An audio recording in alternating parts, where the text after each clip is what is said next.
He was one of many thousands of veterans that are just plain frustrated now that they're not getting the medical help that they were promised.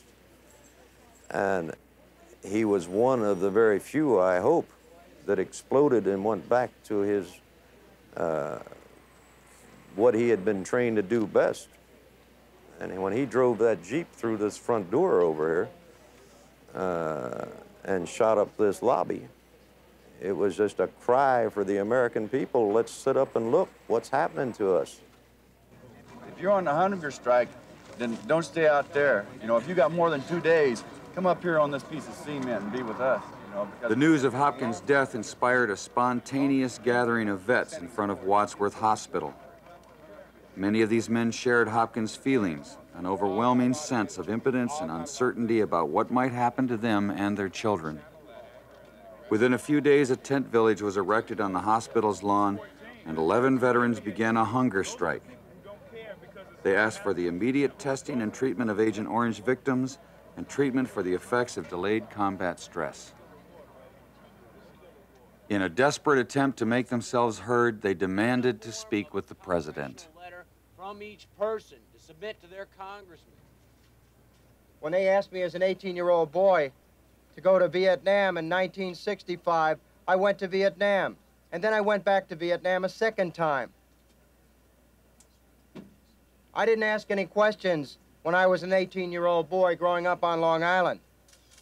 But I'm asking a hell of a lot of questions now as a 34-year-old man sitting paralyzed in a wheelchair for the last 13 years, dealing with an insensitive government that could care less whether I lived or died or whether these people lived or died. What kind of country, ladies and gentlemen, are we living in? We're going to do this for the cause, which is, hey, if it's a duration for us, like if we have to die here for, hey, like, not having any nutrition, hey, like, we're going to do it, you know. The manner in which they've gone about it is just not the way to communicate.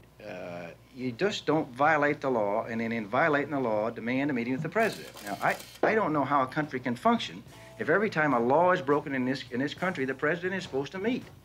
I would prefer that they not be there because I'm concerned about anybody not eating. I can't address what will end the hunger strike. That's a matter for them to decide.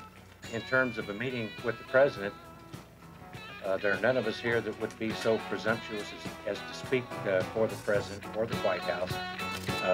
That's up to the administration.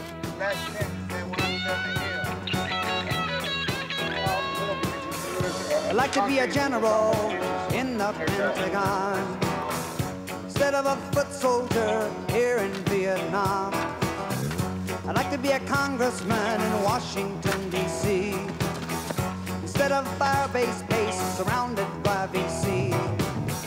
I'd like to be a businessman selling guns and planes instead of in this bunker with rounds coming in. I'd like to be the president talking to the press instead of hearing caisson with shrapnel in my chest.